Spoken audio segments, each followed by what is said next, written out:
Estamos grabando, comparto pantalla, abrimos la Torá. Estamos en el capítulo 23 de Shmot, el segundo libro. Leímos los primeros 2-3 versículos la semana pasada. Vamos a arrancar con el 4. Cuando encontrares al buey de tu enemigo o a su asno extraviado, habrás de devolvérselo a él.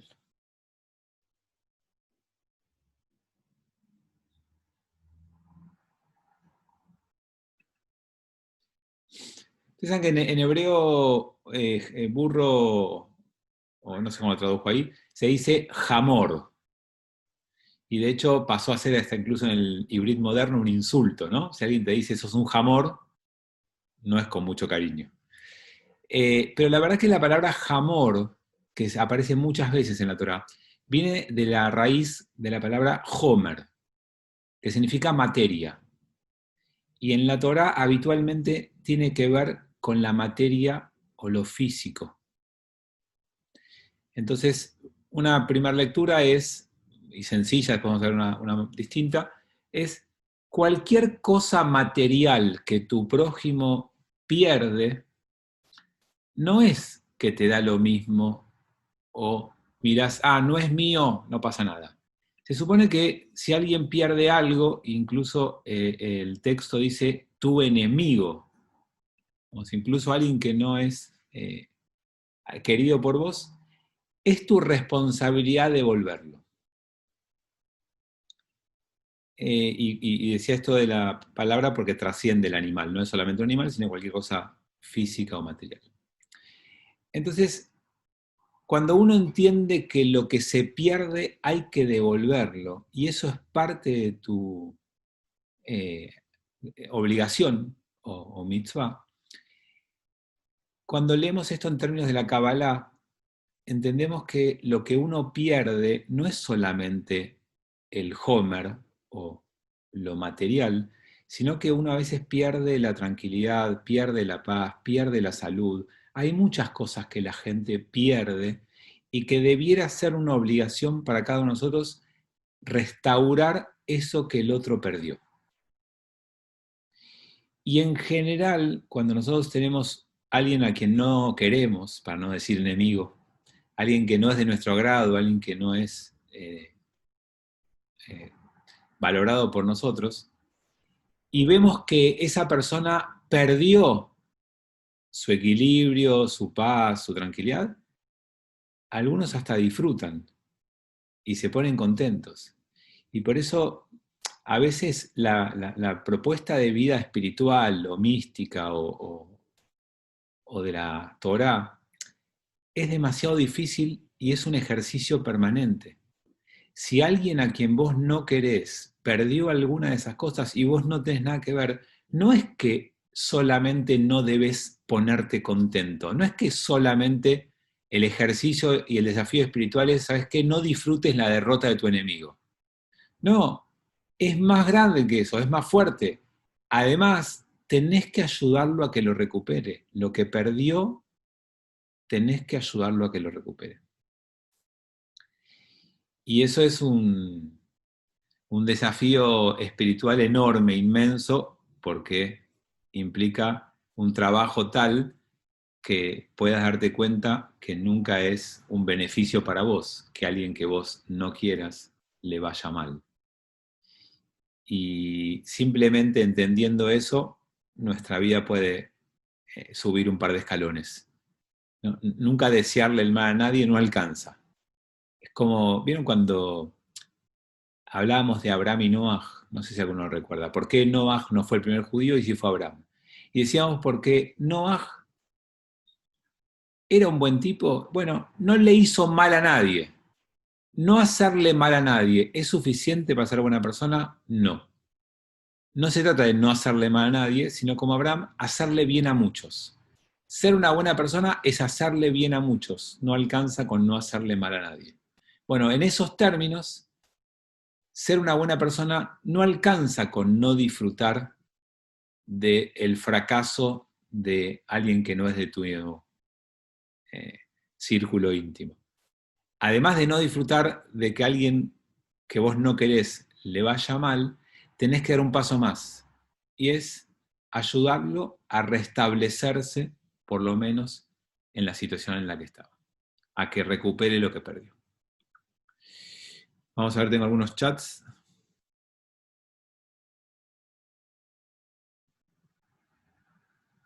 Eva pone algo de la actividad de ayer, no lo vamos a traer de vuelta acá. Le pasó a Isaac, tal cual como puse yo. Es muy rebuscado plantearlo en términos de cuando uno mismo se transforma en su propio enemigo.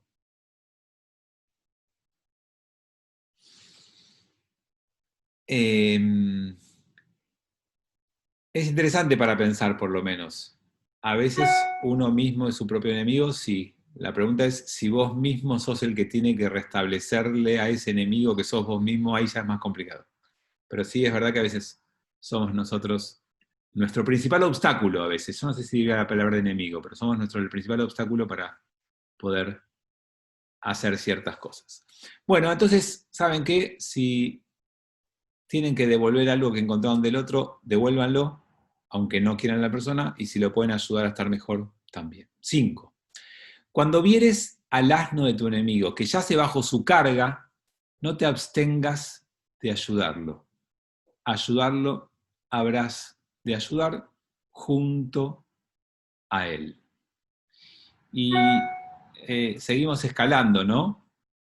En esta búsqueda de espiritualidad en la vida. De vuelta, usa la palabra asno, que en hebreo usa la palabra jamor.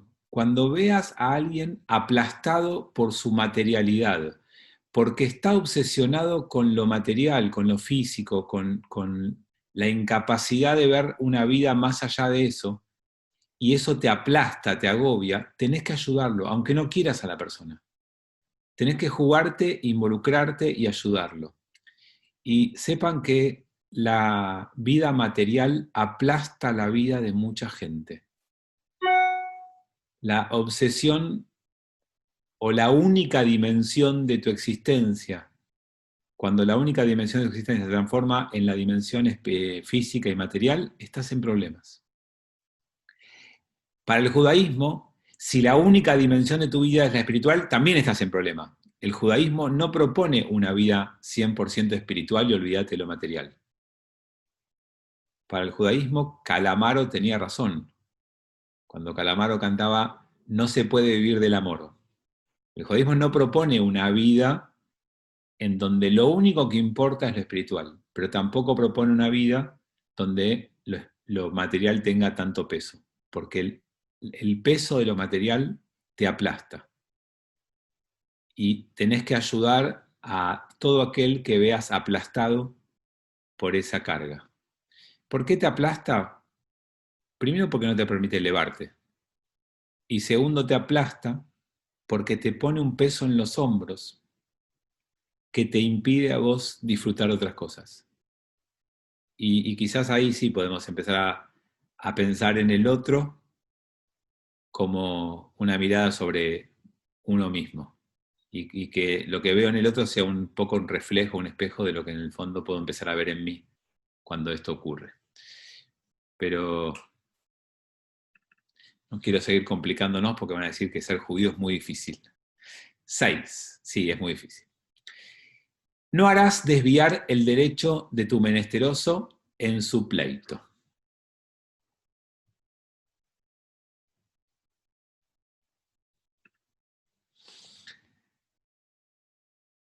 Es interesante, porque la lectura rápida podría ser, ¿sabes qué? Si hay alguien que es pobre, estamos hablando de lo material, que no lo tiene, no desvíes su juicio, no lo perjudiques porque es pobre. Está bien, eso podría ser una posible lectura, pero hay una palabra clave. ¿Cómo dice pobre? Dice Evionja. ¿Qué significa esto? Es tu pobre. ¿Y qué significa que es tu pobre? Lo que significa es que si hay pobreza, es tu responsabilidad. No es el pobre, es tu pobre. Y nosotros tenemos que saber que tenemos que construir una sociedad donde cada uno se sienta responsable por esa eh, situación de carencia. Nadie puede estar tranquilo mientras haya pobres a tu alrededor. Nadie debiera dejar de mirar el entorno en el que vive. Porque son tuyos, nuestros, de cada uno de nosotros. Y en esto quizás conviene aclarar la frase talmúdica que siempre nos tiene que acompañar. Hay una frase en Pirkei Avot, en el Tratado de los Principios, que dice: Lo aleja, no está sobre vos, no estás obligado terminar la tarea, pero no podés evadir comenzarla. Porque cuando uno se pone metas demasiado elevadas, bueno, ¿qué querés que haga? ¿Que termine con la pobreza en el mundo? Es imposible. Entonces, cuando vos te pones ese tipo de excusas, entonces no empezás. Cuando ves el desafío demasiado importante o elevado, decís, bueno, imposible. Entonces, siempre está bueno cuando la meta parece muy difícil, recordar esa frase y decir, bueno, ok, tal vez terminar con la pobreza en el mundo me quede grande. Puede ser, seguro. Ahora, ¿eso me impide a mí empezar? No. Y si logro tener un impacto, aunque sea pequeño en el mundo, mirándolo con ojos globales, pero que a algunas personas les cambia la vida, valió la pena. Y por supuesto que en el fondo de eso se trata. A ver un par de chats que tengo. Si lo material no permite elevarnos, ¿cuál es la dificultad de una vida excesivamente espiritual? Armando esto lo dice otra frase de Pirkei Avot muy linda que dice: Imein kemach hein Torah, imein Torah im kemach. Kemach y Torah es harina y espiritualidad. Entonces lo que dice el texto, en definitiva, no se trata de si es excesivo o no, sino que tiene que haber un balance y un equilibrio entre las dos cosas. Quien no tiene una vida material más o menos resuelta, le va a costar tener una vida espiritual. Porque para el judaísmo, la vida material resuelta, que implica no lujos o viajes, sino una vida material resuelta. Una vida digna, un lugar donde vivir, una seguridad alimenticia diaria, una provisión necesaria de vestimenta, de remedios. Lo que uno necesita para una vida digna tiene que estar. Uno no puede pensar y decirle al otro, ¿sabes qué? No pasa nada que no comas 2 o 3 veces por semana. Vos rezá y tenés una vida espiritual, que eso es más importante. No se trata de eso. Hay otras tradiciones que sí lo sostienen. El judaísmo te dice que así como tenés que tener una vida espiritual, tenés que comer bien.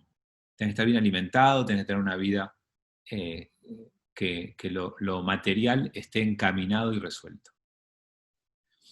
Y Pato dice, ¿pobre espiritual o material?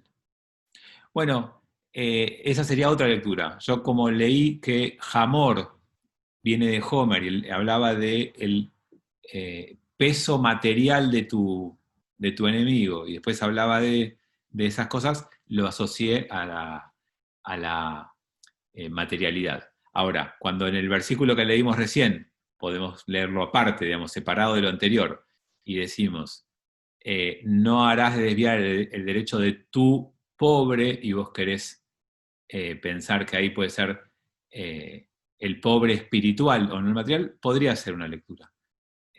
Lo que pasa es que a mí me gusta más siempre pensar estas cosas con esta idea de involucrarte en lo que podés ayudar al otro. Y como antes habíamos hablado, que te involucres cuando el otro está mal espiritualmente o porque le da mucho espacio a su materialidad, cuando el otro no tiene suficiente materialidad, también involucrate. No, sería como complemento de la lectura anterior y por eso elegí ese camino. Mariano dice, ¿existe algún balance entre material y espiritual como referencia?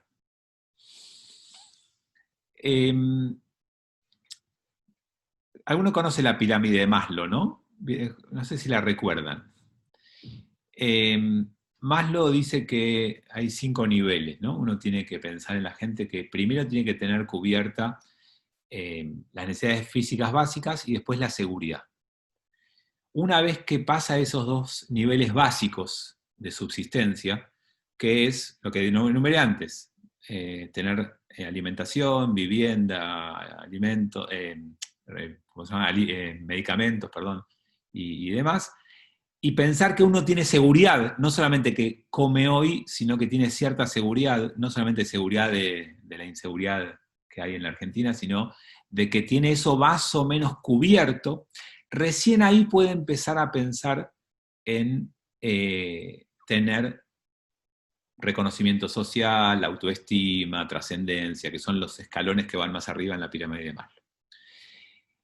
Después lo que descubrimos, Mariano, después de Maslow, que pasó unos cuantos años y siguió pensando, es que no hace falta que primero tengas una cosa para que después llegues a la otra. Vos podés trabajar las dos cosas al mismo tiempo. No es que, no, ¿sabés qué? Hasta que yo no resuelva mi jubilación y mi seguridad y estoy tranquilo, no puedo ni pensar en que el resto me reconozca, que el resto, que yo quiero tener autoestima. No, y por eso, no sé si vieron, cuando desarrollamos el plato caliente, el programa para ayudar a la gente, le empezamos a poner a la tapa del plato un mensaje de cariño. Y algunos le ponemos al plato que cocinamos, o un turrón, o un bonobón, que es un mimo no de alimentación, sino de decirle al otro, sos un ser humano, me importás, quiero que tengas autoestima, no solamente que tengas para comer. No es que primero nos ocupamos de una cosa y después de la otra, va junto. Ese equilibrio yo creo que lo tiene que lograr cada uno. El Talmud en esto también es bastante descriptivo. El Talmud cuenta cómo tenés que darte cuenta cuánto necesita materialmente cada persona. Y entonces lo que dice es que hay que pensar cómo fue educada cada persona para saber cuánto esa persona tiene que aspirar a tener. El Talmud dice, si vos de chiquitito cabalgabas en caballos, que es la imagen del Talmud, es decir, eras rico, no podés pretender que de grande te alcance un plato mínimo de comida. Aquel que creció en cierto nivel de abundancia necesita un poco más para sentirse en paz materialmente que aquel que creció con menos abundancia. Uno podría criticar esta mirada y decir que no, porque hay movilidad social y hay cambio y además todos somos iguales y podría ser criticable. Pero yo lo tomo desde el lado de que la materialidad de cada uno tiene que ver con tu experiencia de vida previa y no es menor eso, porque te marcó, porque te estableció un parámetro y porque te permitió vivir de determinada manera que después va a quedar siempre en tu recuerdo como algo difícil de superar. Entonces, yo creo que cada uno tiene que hacer su balance. Y el balance de cada uno debería estar dado, para mí, por la imagen clásica de Tzedakah. Yo me tengo que permitir vivir con el mayor lujo posible después de haber donado el 10% que me corresponde. Y cuanto mejor me permita vivir yo, mejor, porque más ayudo. Mientras que algunas personas, cuando gastan mucho para ellas, se sienten culpables, yo diría, disfrútalo y sentite feliz, porque en la misma proporción ayudaste.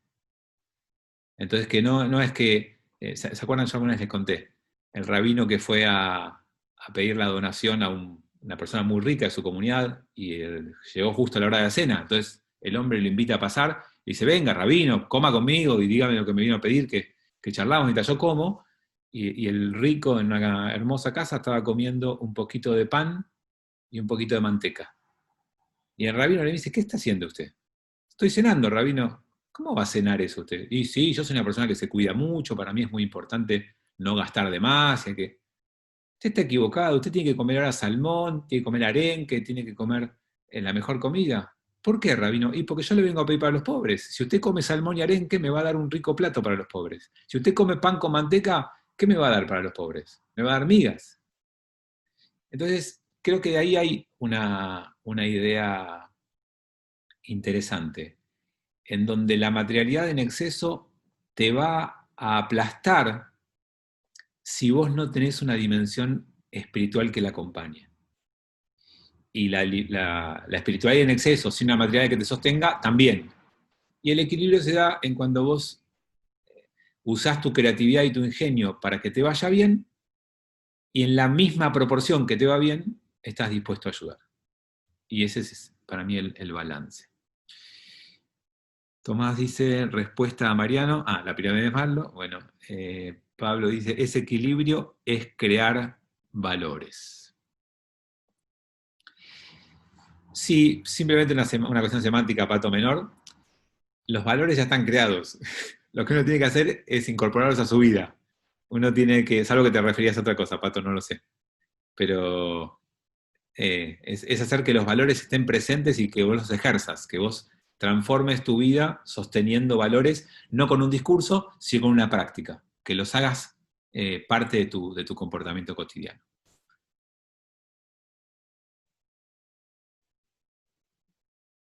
Acá Eva dice, no estoy de acuerdo, cada hijo educado en la misma casa tiene necesidades diferentes, por supuesto, pero estamos hablando de la vida material y de cuánto de materialidad tiene que tener una persona.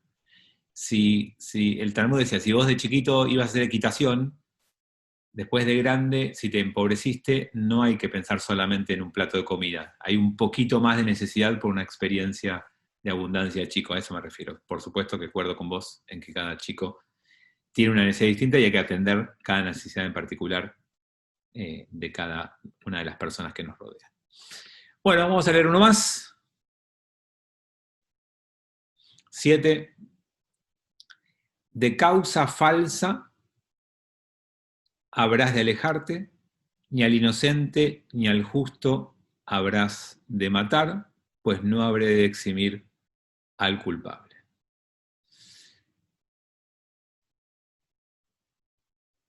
Quiero ver algo de la traducción. Uso de causa falsa.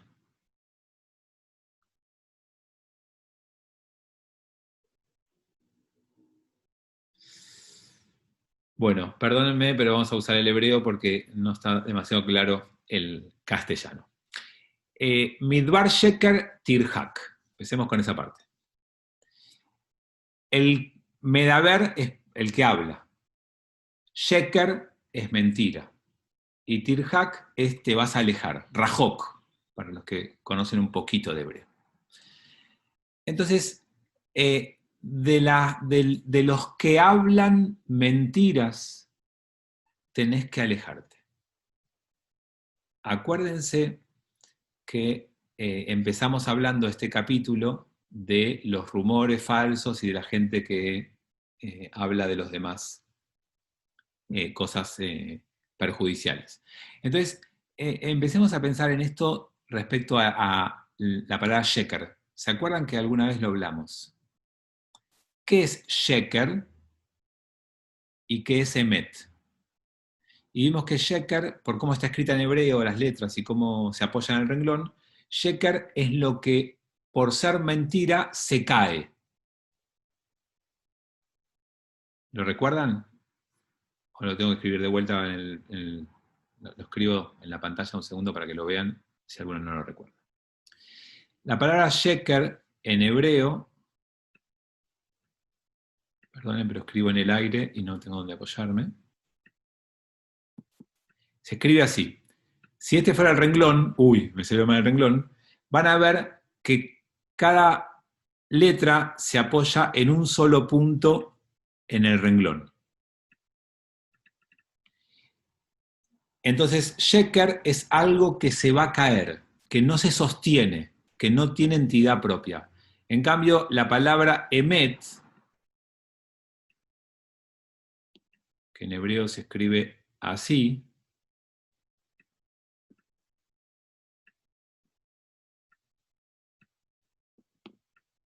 y que si este fuera el renglón,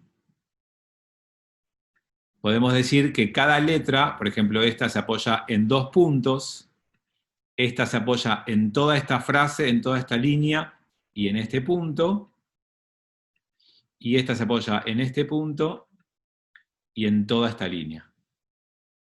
Entonces, la diferencia entre sheker y emet, entre mentira y verdad, es que la mentira se cae, no se sostiene, y la verdad se sostiene, se mantiene. Además, la palabra emet tiene la primera, la última y la letra del medio del alfabeto, o sea, es algo que es completo. Además de sostenerse, es algo íntegro, mientras que la mentira es parcial y se cae. La verdad es íntegra y se sostiene. Entonces, con esto previo, nuestra vida consiste en alejarse de la mentira. Y alejarse de la mentira es alejarse de los que dicen mentiras y es alejarse de la mentira que vos mismo te crees. ¿Cuántas mentiras nos creemos porque nos parece cómodo, bien o nos conviene? ¿Cuántas veces convivimos con la mentira? Con la mentira no se convive, hay que alejarse de la mentira. La mentira no es buena, no te hace bien a vos ni a nadie, y es siempre algo que en algún momento se va a caer. Es una ilusión pensar que podés vivir bajo esa mentira mucho tiempo. Por supuesto que hay que tener mucho coraje para hacerlo, porque muchas veces no es popular, no es cómodo, no es fácil, no te conviene, no te viene bien, pero con la mirada de corto plazo, con la de largo plazo siempre te conviene. Pero claro, a veces perdés cierto lugar social, perdés cierto trabajo, perdés cierta posibilidad, cierta oportunidad. Bueno, pero en el largo plazo siempre te va a venir bien. Entonces, siempre hay que alejarse de lo que tenga olor a mentira. Personas, ideas o de vos mismo. De palabra de mentir te alejarás, dice la Torá. Sí, no siempre las palabras, Osvaldo, pueden ser traducidas de una sola manera. No hay traducciones exactas. Acordate que la Torá, al ponerle puntitos, hizo una primera interpretación. Por eso nosotros vamos siempre a la raíz de cada palabra y le ampliamos la interpretación. La literalidad supone que las vocales que están puestas son la única lectura posible. Y un principio de la Kabbalah es que las vocales que están puestas son solo una de las posibles interpretaciones, porque la Torá original fue escrita sin vocales, y que en el siglo VIII se pusieron esas vocales, se llama la Mesorá, puso cómo ellos entienden que se ponían las vocales, y la Kabbalah siempre se permite usar la raíz y cambiar esa literalidad. Por eso no siempre hay que ir a una única lectura literal. Esperen que me fui de los chats. Para no tener una vida o alma de Shikra. Sí, me imagino que te refieres a un shakran o un mentiroso o alguien que miente, o ser uno mismo, una mentira en la vida. Ay, Pato, qué bueno. ¿Hay varias verdades o la verdad es una sola? Yo les voy a dar mi opinión. Obviamente, les diría, no hay verdad absoluta sobre esta pregunta. Yo creo que la verdad existe. Lo que pasa es que nuestra capacidad de acercarnos a ella es muy limitada. Entonces, lo que nosotros podemos máximo aspirar a tener es a tener una perspectiva de una verdad. Y entonces tenemos que saber siempre que hay otras perspectivas más.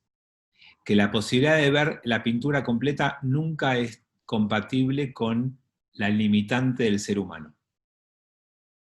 Entonces, cuando decimos Dios es verdad, lo que decimos es, cuando no hay un límite humano, hay verdad absoluta. En la vida humana no hay verdad absoluta. Nadie puede sostener una verdad absoluta, porque nuestra capacidad es limitada y nuestra perspectiva lo es también. Entonces, el judaísmo que nosotros construimos es un judaísmo que no pretende ser el único posible de ser vivido, ni descarta otros posibles. Mientras que otros judaísmos que creen que sí tienen la verdad y que es una sola, no piensan como nosotros. Sacando el tema del judaísmo, yo diría que en nuestra vida tenemos que comportarnos igual. Cuando vos polemizás con otro, discutís o intercambiás ideas, tenés que estar siempre convencido de que vos no tenés la verdad, porque no la hay, que vos podés tener una perspectiva de lo que vos ves. Y entonces dejaríamos de gritarnos, de pelear enfurecidamente y pasaríamos a...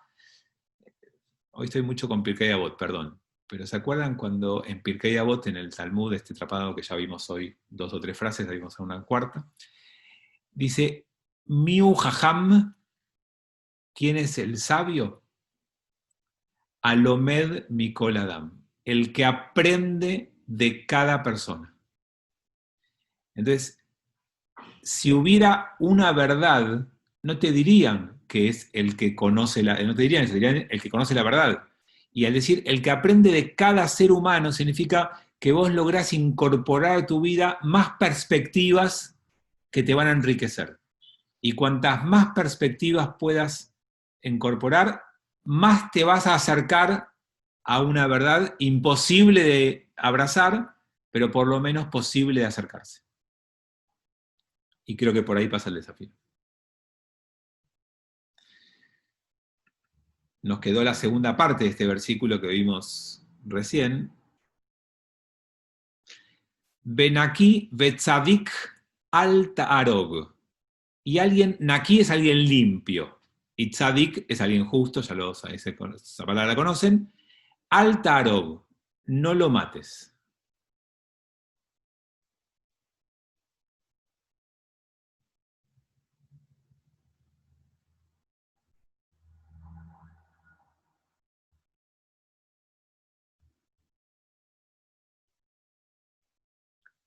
Es interesante cómo lo traducen acá.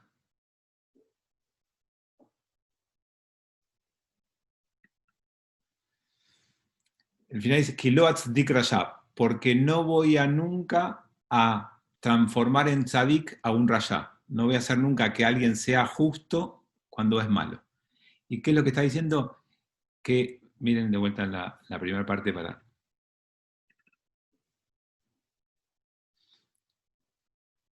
Si vos anulás, acuérdense que matar no es solamente matar físicamente, si vos anulás, si vos expulsás, si vos alejás a un justo o a alguien que está limpio, alguien que está bien, que no tiene mancha,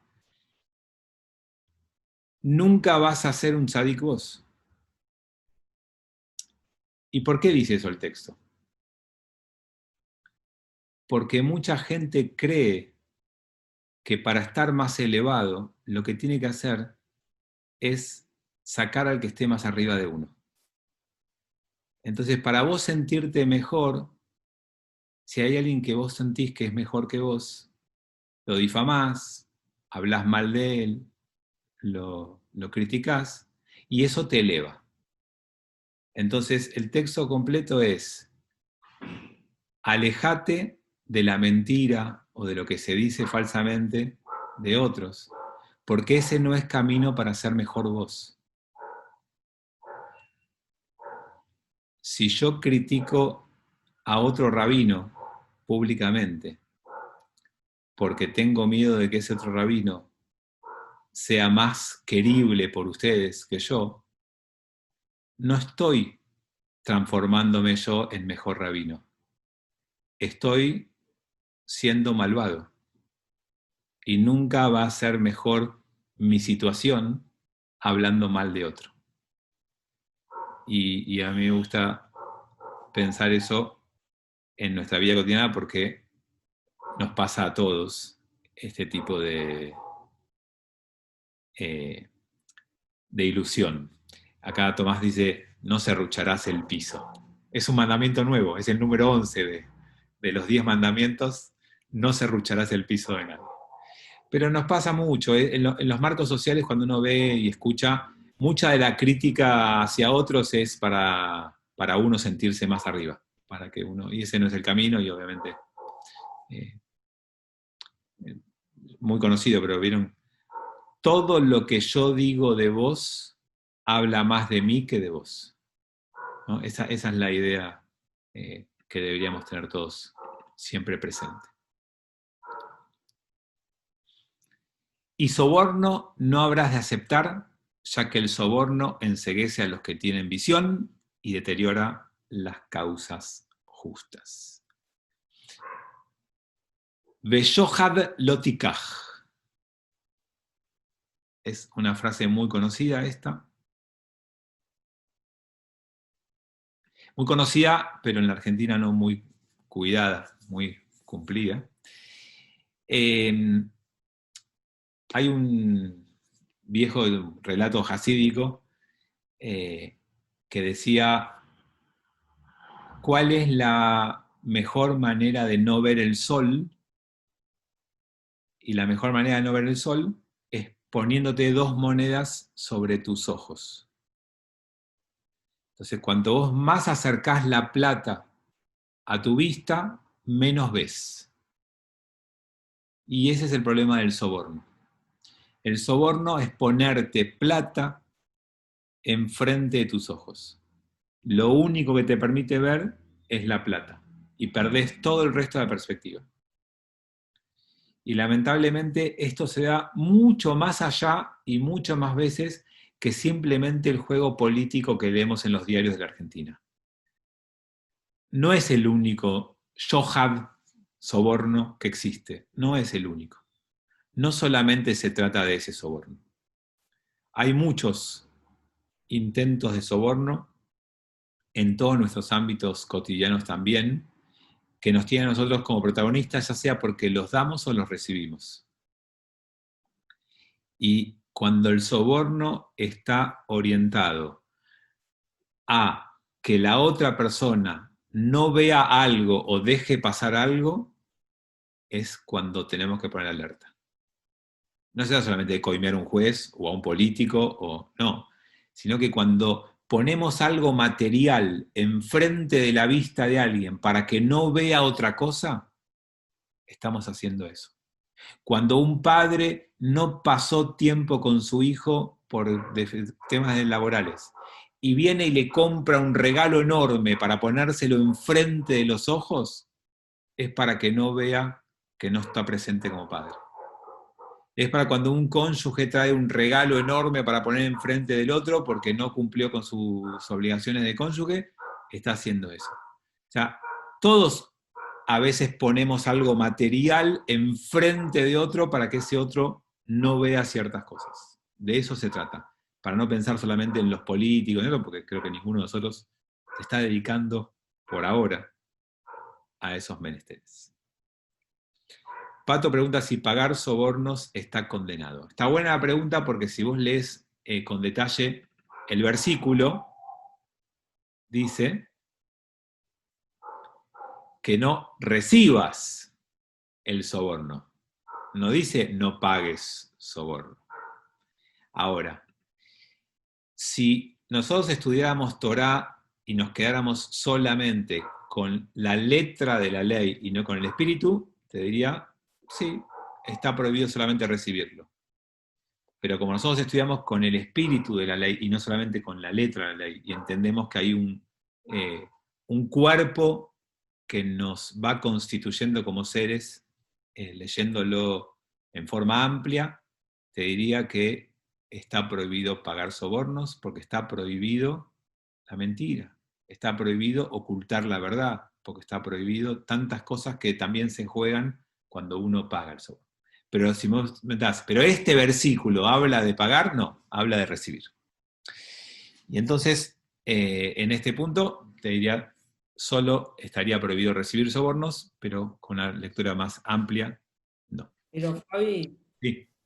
es recíproco, porque si vos estás pagando un soborno, alguien lo está recibiendo. Si estamos hablando de cómo uno vive en comunidad y uno tiene que ser bueno con uno y con los demás, si vos estás y decimos que no tomarás soborno, bueno, entonces tampoco vas a dar para que el otro no lo tome.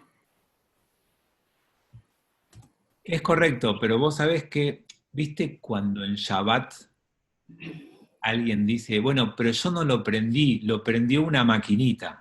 Y entonces usan un timer, porque lo que está prohibido es que lo prendas vos, pero si lo prende un timer ya no estaría prohibido. Hay un judaísmo que busca la manera de cumplir solo con la letra y no con el espíritu, y lo interpreta de esa manera, En ese sentido, este versículo uno lo podría interpretar y decir, lo que está prohibido es el que lo agarra. Si alguien lo quiere dar, que lo dé. El problema es agarrarlo. ¿Saben? Por eso digo, yo voy por el espíritu y estoy de acuerdo con vos. Digamos, estaría parte de la prohibición. ¿Por qué no prohíbe dar soborno, pero prohíbe aceptarlo? Por eso Mariano y Pato son amigos, por eso se llevan bien. Y Tomás dice, vale tanto por acción como por omisión. A ver, ¿qué sería esto de pagar y aceptar o de...? Sí, es incluso un poco más rebuscado, ¿no? Pero la idea es, vos siempre me robás las ideas, es un poco lo que vos explicaste recién. Yo lo había escrito y vos me lo contestaste sin leerlo. Okay. Gracias. Y de paso ese sería el 12 mandamiento, tal vez, que podrías elaborar. Son 613, te cuento, no son 10. Y todos están incluidos. Son 613 y todos están incluidos. Y está, esto entre paréntesis, ¿no? Por lo que dijo Tomás, está prohibido decir que los 10 son más importantes que los otros 603. Son todos igual de importantes. En la tradición judía no hay un ranking. Y ya que dice no dar la orden tampoco. No dar la orden tampoco, ¿a qué te referís aquí? Claro, cuando hay... ¿Se escucha? Sí, sí. Hola. Te escucho. Cuando tú decías con respecto al Shabbat, no solamente es no prender uno directamente, con lo del timer, que decir los tiempos, sino también no darle la orden a un tercero a que haga determinada cosa estando en Shabbat. Correcto. Digamos, No. Lo que está prohibido para vos, está prohibido que lo haga otro por vos, salvo lo que está prohibido para vos por los rabinos.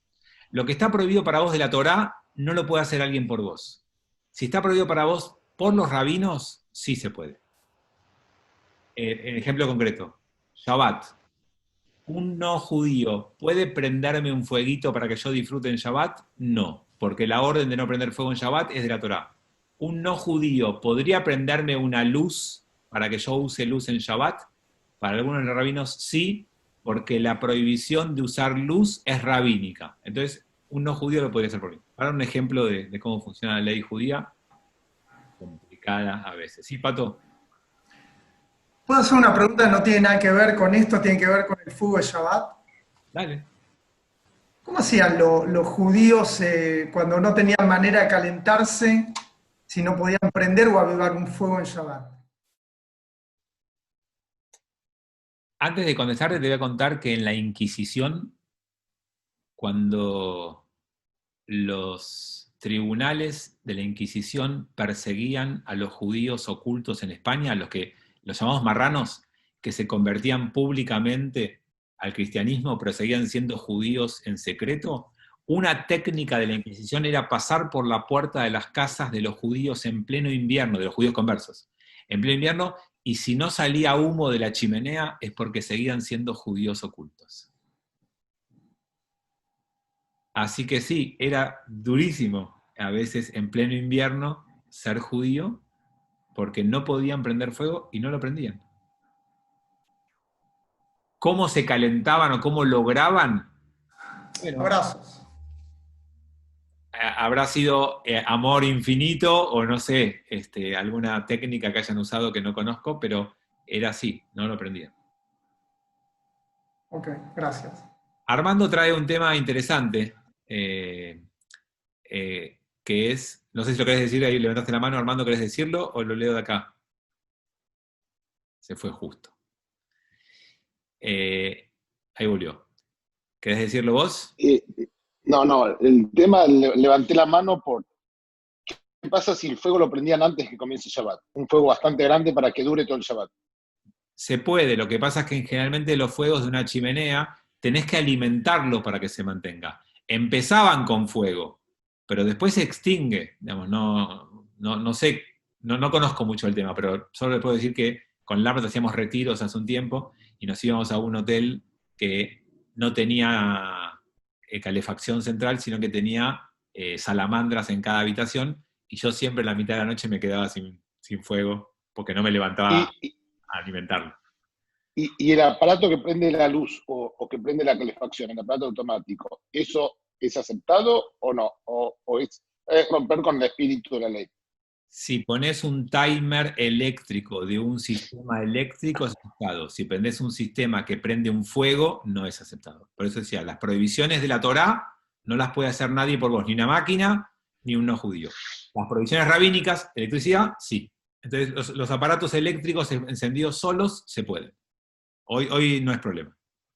Armando trae, poniendo al otro tema, ¿qué pasa ¿qué pasa cuando para poder trabajar honestamente tenés que pagar sobornos? Lo que Armando En pregunta, Argentina. ¿cómo se hace para vivir en la Argentina? ¿No? Esa es la pregunta de Armando. Y tenemos que remitirnos al mejor ejemplo que tenemos en la Torá, que es el ejemplo de Lot. ¿Se acuerdan de Lot? Lot era el sobrino de Abraham, criado con los valores de Abraham, criado como una buena persona, honesta, que en un momento tiene una diferencia con Abraham y se separan. Y Abraham se queda viviendo en la tierra de Israel y Lot se va a vivir a Argentina, a Sodoma. Y en Sodoma hay un desastre. La perversión de Sodoma es gigantesca. Entonces, ¿cómo termina Lot, Armando? Él, cuando llegan los viajeros que vinieron a avisar la destrucción de la ciudad, él sigue siendo hospitalario. Él los recibe, los espera, igual que Abraham, los introduce en su casa, los protege, los defiende. Él intentó mantener su judaísmo o su buena vida, no hay judaísmo todavía, sus valores en un contexto horrible. Pero el texto dice que él tenía hijas casadas. Y él las llamó para decirles vámonos porque van a destruir la ciudad, y las hijas casadas se burlaron de él y se quedaron en Sodoma. En el fondo, la cultura del lugar termina alterando tu familia y tus valores. Uno cree que puede manejarlo y decir, bueno, acá no me queda otra, si yo no pago esta coima, no retiro la mercadería que importé y entonces no puedo producir, o si yo no pago esta coima, no puedo competir porque los demás lo hacen. Nada, todos podemos entender circunstancialmente que la única manera de hacer negocios es esta. Lo que también tenemos que entender es que este camino también te daña tu neyama. No podés mantenerte al margen de esas prácticas. No hay forma de decir, bueno, yo sé que en los negocios hago esto, pero a mí mi vida sigue igual. Entonces, por eso es que uno tiene que tener mucho cuidado dónde vive, qué tipo de negocios hace, de qué trabaja y demás. Ahora, en la Argentina de hoy, ¿hay mucha gente obligada a estas cosas? Sí, lamentablemente sí. Y el país te obliga, o las circunstancias, nadie te obliga, pero las circunstancias te hacen más proclive a este tipo de cosas, sí. Y rodearte de gente que lo practica, peor. Por eso uno tiene que, dentro de las circunstancias que les toca vivir, limitar lo más posible este tipo de cosas. Rodearte de gente de bien, participar de espacios espirituales, limitar lo más que puedas, ir cambiando de rubro, cambiando de a poco las cosas que te hacen mal, o saber que esto tiene consecuencias de alguna manera. Mariano dice, sería como el humo de chimeneas en Shabbat de la Inquisición. A ver, Mariano, contanos. No, lo que digo es que, bueno, transgredir estaba forzado porque si no los mataban. Entonces seguramente muchos tenían que prender las chimeneas en Shabbat, de la misma manera que hoy, por ahí alguien tiene que, para retirar un contenedor, pagar una coima, ¿no? Ahora entiendo.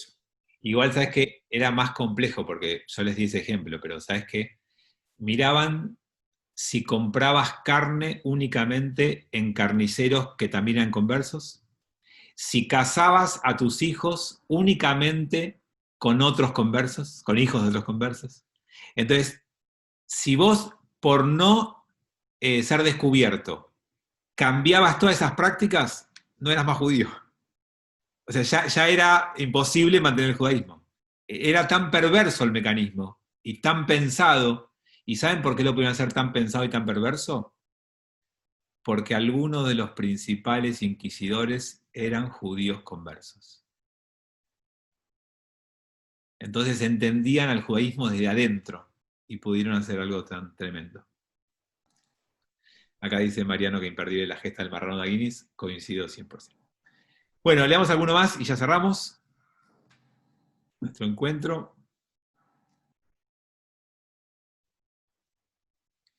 Y al extranjero no habrás de oprimir, ya que vosotros habéis conocido el sentir del extranjero, pues extranjero habéis sido vosotros en la tierra de Egipto. Este es el último que leemos hoy, muy conocido, muy reiterado, ya lo hablamos muchas veces. El principio básico de nuestra Torá es la empatía. Y vos solo podés intentar ser sensible a una causa y ser sensible al sufrimiento del otro si podés de alguna manera sentir lo que el otro siente. Y por eso la experiencia nuestra en nuestro pasado es fundamental a la hora de entender lo que puede sufrir el otro. Y cuando uno tiene en su historia experiencias duras, en lugar de que esa experiencia dura te endurezca el corazón, en lugar que esa experiencia dura te llene de frustración, en lugar de esa experiencia dura te llene de odio hacia otros, que es una posibilidad de reacción, la Torá siempre te pide, ¿sabes qué? Si tuviste una experiencia dura, no es bueno, pero ya que te pasó, que eso te ablande el corazón para comprender a todos los que pasen por algún tipo de experiencia dura. Y creo que ahí está uno de los desafíos espirituales más fuertes de nuestra tradición. Por eso permanentemente nos recuerdan las experiencias duras de nuestro pasado y por eso Tisha B'Av, miren, justo vamos a tener con esto. Tisha B'Av es importante porque Tisha B'Av no te dice, ¿sabes qué? Odiate al pueblo que te destruyó el templo, crecé con odio porque te impidía. Te dicen, ¿sabes qué? La destrucción es el paso previo a la reconstrucción. Y si tuviste que pasar por esto, no importa. Tené la visión de la reconstrucción y ponete en camino. Y ya que te vas a poner en camino a reconstruir, y ya que vas a superar esto con resiliencia, bueno, ahora, toda tu experiencia previa que te sirva para entender a todos los que sufren en el mundo. Y vos que los podés entender porque vos sufriste, comprometete y ayudá. Que el dolor que te tocó vivir sea el motor que te permita ayudar. Y ese es el desafío central para mí de todo esto. Leo los chats y cerramos. ¿Qué es más importante, conservar la vida o mantenerse judío? Lo más importante es conservar la vida judía. No, por supuesto que mantener la vida está por encima de todo, Pikuach Nefesh, nunca podés poner en riesgo tu vida por esto. Yo ayer lo decía en el servicio, si alguno tiene síntomas de COVID, si alguno tiene algún tipo de riesgo en su vida, si alguno tiene alguna dificultad de salud, en estos tiempos de pandemia no tiene que ayunar, porque no son momentos para exponer tu vida, ni para ir a ningún centro de salud por alguna dificultad, por ejemplo. Sí, Armando, dale. Me refería a la época de la Inquisición, que era más importante, mantenerse judío y morir judío o mantenerse, conservar la vida. No, siempre es conservar la vida. Ahora, en la época de la Inquisición, en la época del Talmud, eso es un principio judío de la Torá y del Talmud. Siempre, ubajarta bajaim, siempre elegirás la vida. Estás en la Torá y es un principio para todas las épocas. Ahora, ¿hubo gente en la época de la Inquisición que hizo autos de fe? ¿Se inmoló para no convertir? Sí, pero no importa, eso no significa que eso sea lo que el judaísmo te pide. El judaísmo te pide que siempre elijas la vida. Pero también dice que no hay que cometer idolatría. Si para conservar la vida hay que cometer idolatría, ¿qué haces? O sea, convertirse al cristianismo es cometer idolatría. Por eso los rabinos legislaron ahí que si era un acto privado y personal podías hacerlo, si era un acto público que llevaba a todo el mundo a hacer lo mismo, no tenías que hacerlo, y ahí sí tienes que dejarte morir. Hay 3 excepciones: el asesinato, el incesto y la idolatría. Yo no lo quise traer porque ya lo hablamos varias veces, pero esas 3 tenés que dejarte morir, ahí no podés transgredir. Pero el resto, todo se puede transgredir. O sea, que alguien encienda un fueguito en Shabbat en su casa para salvar su vida, estaba permitido. Obviamente, transgredir el Shabbat para salvar una vida, se puede. Pato pregunta por qué se repite muchas veces, porque lo que hablábamos antes, porque es uno de los desafíos espirituales para mí más fuertes, más difíciles, pero más significativos. ¿Por qué? Yo creo que les conté, vi una serie que me encantó, que se llama...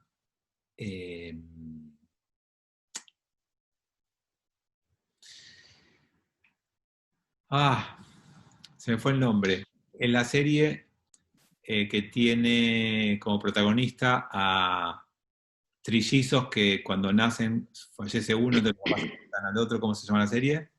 This Is Us. This Is Us.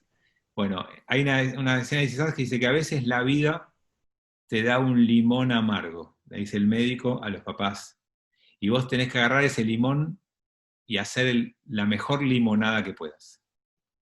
Entonces, para mí esa frase es eso. A veces la vida te da algo amargo, te hace pasar por un momento duro, difícil. Vos tenés que intentar transformar ese momento amargo en algo dulce. Entonces, cuando vos transformás tu experiencia de esclavitud en Egipto en la empatía para entender a los que sufren y comprometerte a ayudarlos, chapó. Para mí ese es lo mejor que lograste hacer en tu camino espiritual.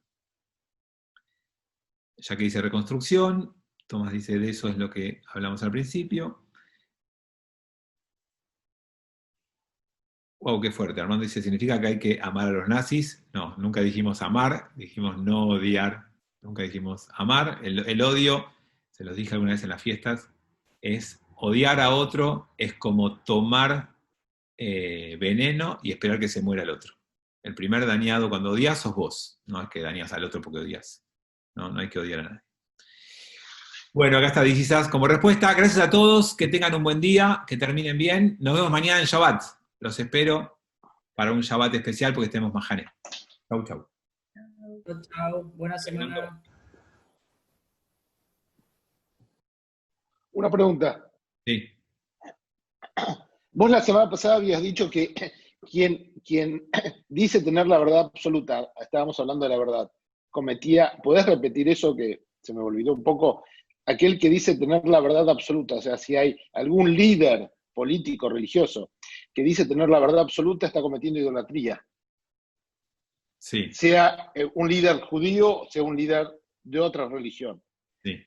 ¿Podés explicar eso de vuelta, ya que hoy hablábamos de la verdad? Porque cuando yo leo en la Torá que combate la idolatría, la Torá combate poner al hombre en el lugar de Dios, o poner una creación humana en el lugar de Dios. Cuando vos te pones como dueño de la verdad, estás poniéndote vos en lugar de Dios. Entonces, estás haciendo idolatría. Para que no hagas idolatría, vos tenés que entender que vos como ser humano tenés limitantes, no sos Dios. Y es lo que hablábamos hoy. Tu limitante es que tu capacidad es reducida, que tenés un poco de comprensión, pero no todo. Entonces, si un líder religioso, digamos, dice tener la interpretación correcta de Dios, o sea, él dice tener interpretar correctamente a Dios, está cometiendo idolatría. Y si sostiene que el único que interpreta correctamente es él y todos los demás están equivocados, para mí sí. Y por eso, entre la historia judía tenés un montón de excomulgaciones en la historia judía. Excomulgaban a rabinos que se creían dueños de la interpretación correcta. Está lleno de casos en la historia judía de eso. Bueno, señores, que termine bien el día. Cuídense mucho. Chau, chau.